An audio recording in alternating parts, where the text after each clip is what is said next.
Aloha and welcome to Where Do We Go, a podcast where we, as high schoolers, sit down with female professionals in different fields to simply talk story and share with us their experiences, advice, and overall helping us foster female leaders for the future. I'm your host, Kylie Hamamoto, and I'm so glad that you decided to join us today. To learn more about our podcast and previous episodes and speakers, visit our website at www.wegohawaii.org/listen. Our podcast is brought to you by WeGo, a nonprofit organization founded by Kylie Hamamoto with the mission to foster strong and independent female leaders. To learn more about WeGo and ways to support, visit www.wegohawaii.org for more details. Today's Where Do We Go episode is a special installment part of our Women Across Professions event. This week-long experience features leading women in fields that include business, medicine, engineering, and more to support girls in our community and giving them opportunities to gain valuable insight and mentorship. Following this interview, we hope you will join us in listening to other interviews we held and hear some of the words of other women at the forefront of their field.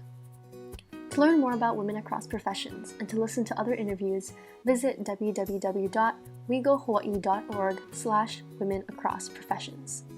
In today's installment of Where Do We Go for the Women Across Professions Conference, we are joined by Punahou sophomore Calista Yap, who will be having a conversation with Stanna Abellira of Optimize HR. Well, hello and enjoy today's episode. Hi, I'm Calista Yap, and I'm a WeGo co-leader. Our guest today is Stanna Abellira. She works in HR consulting and is a Punahou graduate. Would you like to introduce yourself? Sure. Hi, Calista. Thank you for having me. My name is Stanna Abellira, and I am from the mighty fine class of 1989. And along with actually Calista's parents were my classmates. So this is kind of cool and being able to meet with her and talk story a little bit with you folks. As Calista shared, I'm an HR consultant. I have worked in the HR field for probably too many years, I don't want to remember, but over 25 years. And I've done consulting for portions of my career, but have recently gone out on my own with my own consulting firm in the last 4 years. That's super cool. Thanks. So you mentioned that you're a graduate of Punahou School. There are obviously some great traditions at this school. What are some of your favorite memories? Oh, wow. Probably hanging out right where Calista is now, just hanging out and being with friends. At the senior bench and before we were allowed to sit on the senior bench other places on campus. Our class is really close. I still remain good friends with a lot of our classmates today, so I think a lot of it is just the relationships that you get at Punahou are super they will last you a lifetime. I'm getting to relive it a little bit through different eyes. My son is a senior this year, so I get to kind of relive it as a parent as well. So kind of getting, as we head towards graduation, bringing up all the memories, of senior skip day and all the fun things that we did as we were finishing our Punahou journey. Yeah, so after you left Punahou, where did you get your higher education? I know you have an MBA. Where is that from? It's actually from the University of Hawaii, and so Oh. for when I graduated Punahou, I didn't actually get the opportunity to go away. There were some family things that came up, and so I actually got my undergraduate at UH, Mm-hmm. which sort of allowed me to also get my foot into businesses here. So because I was at the university, I could, do internships and things within the community. And then when I left my position, my corporate position, I knew I might want to go into consulting one Mm-hmm. day. And so I really felt getting that MBA would be helpful. So as I started making that transition into the consulting world, I actually went back to UH as part of their executive Oh. MBA program and Mm-hmm. got my MBA. So you've been through 2 degree programs at UH. That's a Correct. wonderful school.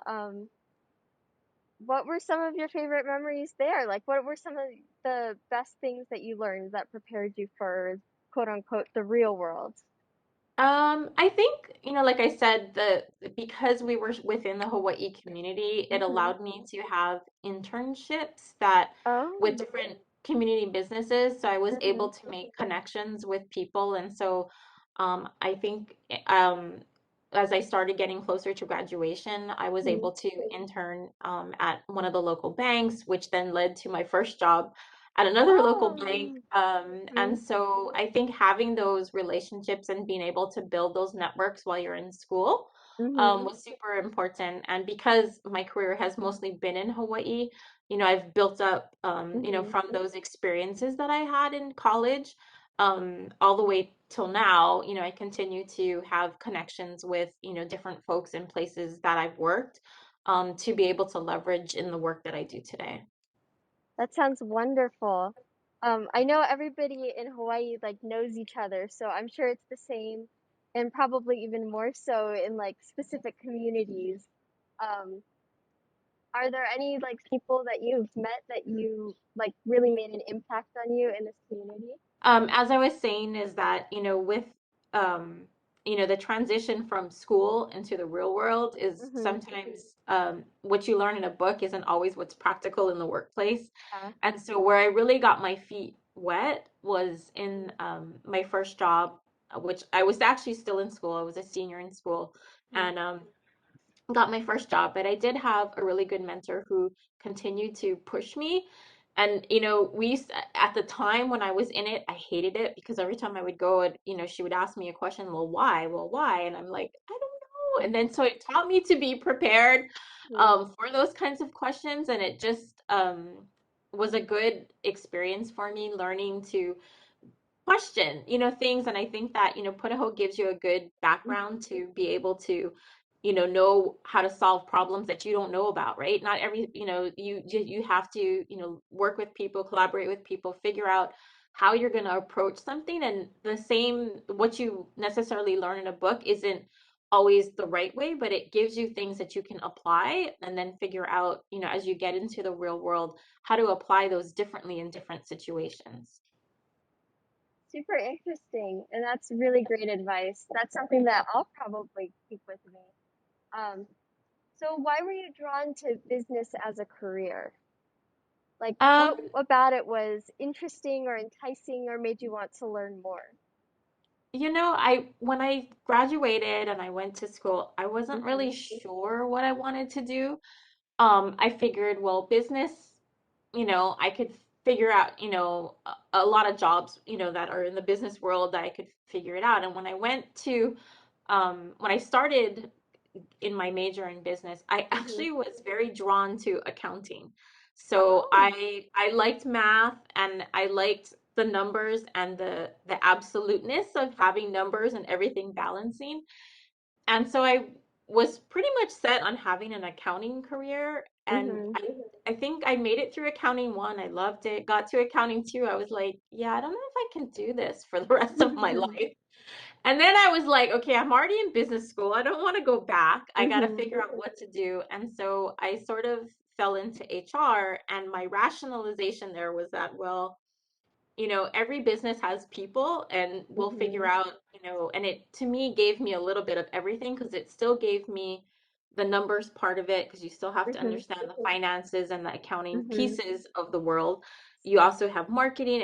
You have systems, it kind of blended Mm-hmm. everything that was in business school into one major. And I figured it would give me the breadth of, being able to find a job out there. And um, I think for me, it's just that curiousness to know, our community thrives on big businesses, small businesses, and just the opportunities that are there that are available to you in business, or even if you want to open your own business, right? You have all Mm-hmm. the same mechanics to be able to open your own business. So for me, it was just like, well, it's something that would provide me a lot of opportunities out there, and you know, whichever direction I wanted to go. If I wanted to work for somebody, if I wanted to open my own business, but it all has that sort of same core aspects to it.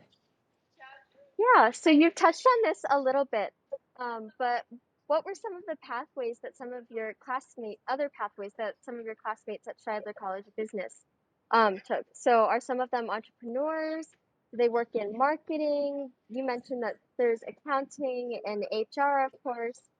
Um, so, like, kind of where do you go after business school? Well, I think it's really up to you what you want to do. Obviously there's some focus areas within the business school. Mm-hmm. But what I'm seeing, or back in when I went to school, it was sort of like you niched yourself into one. So you either did systems, or you did finance, or you did HR, or you did marketing. But I think what we're finding, or I'm finding in the real world, is everything is sort of integrated. You can't just do one without the other. And so I think what you see now is a lot of blending of these different pieces to it. So, like, for example, you have people who do marketing analytics, which is sort of a combination of marketing and the system side of it to do some data analytics. HR also has, something similar. And so I think that there's more integration of all the pieces of these ones that, were, quote unquote majors. I Mm-hmm. think, it's opening yourself up to, okay, how do I then take all of these different aspects and blend that? Because the future of work is so different. The Mm-hmm. jobs that we have today are going to be different tomorrow. So it's figuring out how do you make yourself the most give yourself the most breath to be able Mm-hmm. to kind of pivot to whatever those jobs are going to be. That's super interesting to hear. Yeah, I think that's kind of happening across the board, right? Exactly. Yeah. And I think that that even, bringing it back to HR, that's sort of the Uh-huh. where I see HR has gone is that, business is business, but the people side of it and designing the people to go within the business, or, aligning the two are super important for both the individual employees and the companies to be successful. So there's a lot of, trying to figure out the behavior, the infrastructure of the organization and the tools and how they all kind of blend together to make the whole system successful. Interesting. So for you, what does a normal day look like, or does it vary from day to day? It kind of varies. I think for me, so right now, as I said, I have my own consulting business, so I don't have a normal, 8 to 5 job that I have to go to. But I do have, really good relationships with the clients that I do have. And so I don't want to say I'm on call, but, I'll have work and projects, but, at any given time, I could get a call, this morning and be like, oh, we need help with this, can you help us by tomorrow, by, this afternoon, or something happened unexpected. So I do get those calls, periodically during the week, but my typical day is, getting my son right now is getting my son off to school, and then I'll work on different projects, or I'll plan, different meetings. Sometimes I'll sit on different webinars, to kind of just Mm-hmm. keep that learning if there's subject matters that I see, That's just to kind of make wonderful. sure I'm on the cutting edge of Mm-hmm. what's happening out in the community so I can share and pass that along to my clients. But for the most part, it's flexible. And for me, that's what I enjoy about the consulting is just oftentimes it's just talking with people. So most of my clients that I get are through word of mouth. I don't Mm-hmm. advertise, and it's through people who know me or have worked with me before. Mm-hmm. And so a lot of times it's just spent again talking with people and having conversations and checking in, with, clients, or checking in with my peers to see what's going on in their world. So what kind of problems do you solve for clients? Is it in terms of hiring or compensation or something else? It's sort of all across the board. I think the hot topic, as everybody knows now, is the Great Resignation. So there is a lot of focus on retaining, attracting, and retaining talent. And oftentimes pay comes with that. So I am doing a bit of compensation work, Mm-hmm. especially with, some of the legislative changes around minimum wage. So I just did a panel with a couple other peers, to kind of talk about that. But at the end of the day, and this is kind of what I was telling the folks that were on the panel, is that it's not always about pay. It's sort of that broad employee experience of what they're getting, which brings in culture, which brings in how the organization operates. So there's a lot of different things to consider, around job design, organizational design, because they're all sort of part of that whole system. um, I I think that so that I get a lot of that. So there's people that are redesigning jobs, Mm-hmm. organizational changes. Some people, there's been just with COVID and things, there's been a lot of turnover with even within HR teams. And so I've been helping some clients rethink and rebuild their HR teams to kind of reset, how do they move forward, given the Great Resignation and all the other things that are complicating the current business environment. That's fascinating to hear, and that's great insight. Thank you. Um, Oh, yeah, God. so it sounds like you've faced different challenges across the pandemic, as we all have. It's super interesting to hear how specifically that affected you and how, like, you're coming back to like solve these problems again. Um, Yeah. One last question before I'll let you go. Um, what advice would you give to high school students looking to pursue a career in business? I think, again, get your education. I think decide if there's certain aspects of business that interest you. For me, it was really a process of elimination. Like I said, I started Mhm. out as accounting and I was like, yeah, that's not for me. So I think, try out different things, take the classes that you think you might be interested in, because you really don't know until try it. Take internships that might be out of, a different area so that you get to know. I think, at least what's made me successful from an HR practice standpoint is just working in different businesses because everybody has different business drivers. They have different ways of how they get their Mhm. revenue.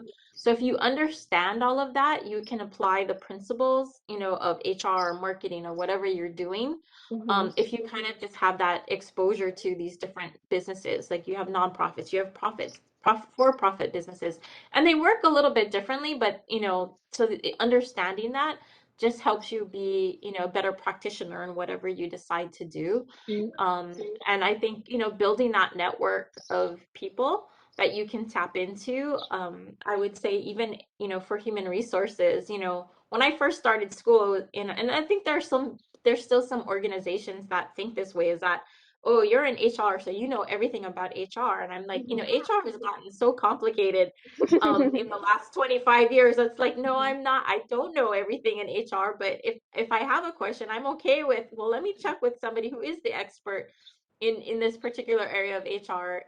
And so I think it's just I think all of the different aspects of business are getting more complicated. So it's recognizing that you're not the be all end all and that you know, create that network so that if you have a problem to solve, exactly who you can call.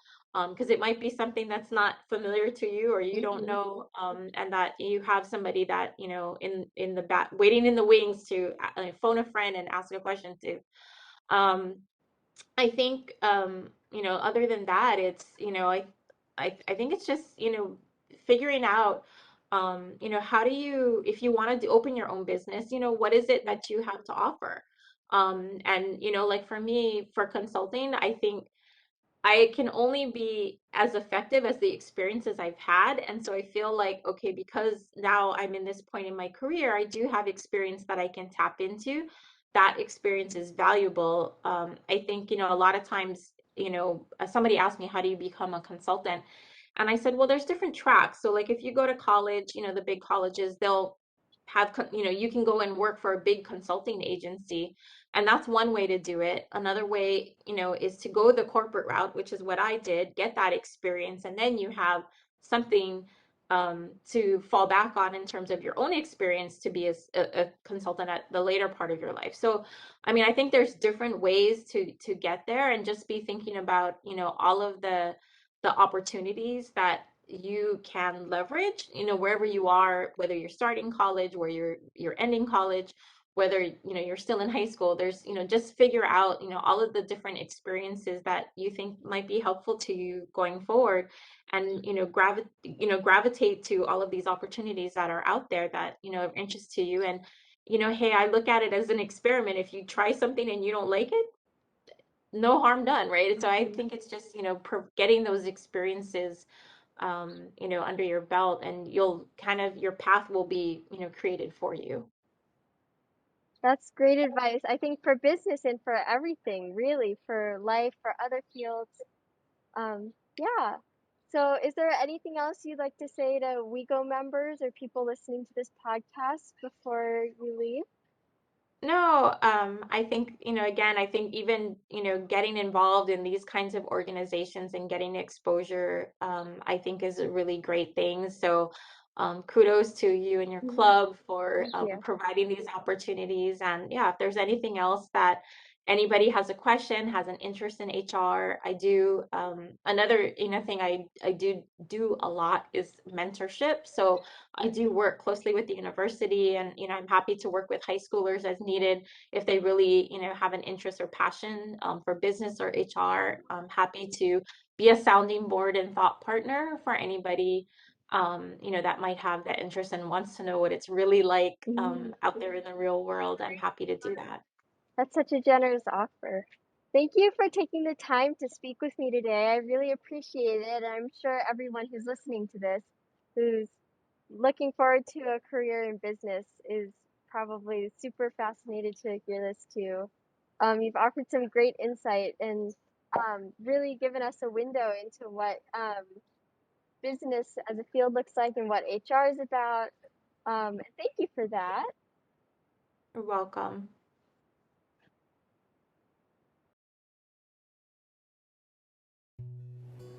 Mahalo for tuning in to today's episode. We hope you were able to gain valuable insight from our wonderful speaker today. We hope you have a great rest of your day and tune in next time. This is Kylie, signing off. We'll see you in the next one.